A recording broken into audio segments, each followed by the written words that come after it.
বন্ধুরা, আজ আমি তোমাদের সামনে নিয়ে এসেছি নিরামিষি ছোলার ডালের রেসিপি। আমি ডালটাকে আগে সেদ্ধ করে রেখে দিয়েছিলাম। আমি প্রথমে কড়াই নেব। কড়াইয়ের মধ্যে আমি তেল ঢাললাম।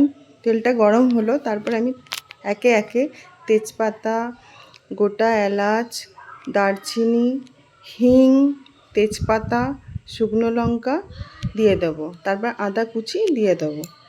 দিয়ে একটু খুন্তি দিয়ে নেড়ে নেব।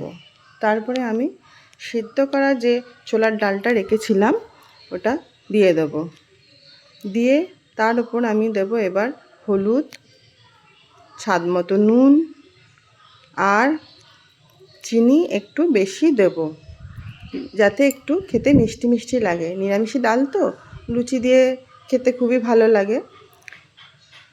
দেওয়ার পরে আমি একটু নাড়াচাড়া করে নেব। দিয়ে তারপরে আমি এর মধ্যে দেব আমি ভেজে রেখেছিলাম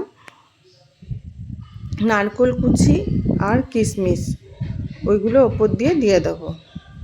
দিয়ে একটু খুন্তি দিয়ে নাড়াচাড়া করে নেব। এইভাবে নাড়াচাড়া করে একটুখানি শুকিয়ে গেলে তারপরে আমার রান্নাটা রেডি হয়ে যাবে। একটু ফুটতে দেবো এখন। বন্ধুরা, তোমরা দেখে বলো রেসিপিটা কেমন হয়েছে, তোমাদের ভালো লাগলো কি না। সবশেষে কাঁচা লঙ্কা দিয়ে আমি তরকারিটা নামিয়ে নিলাম।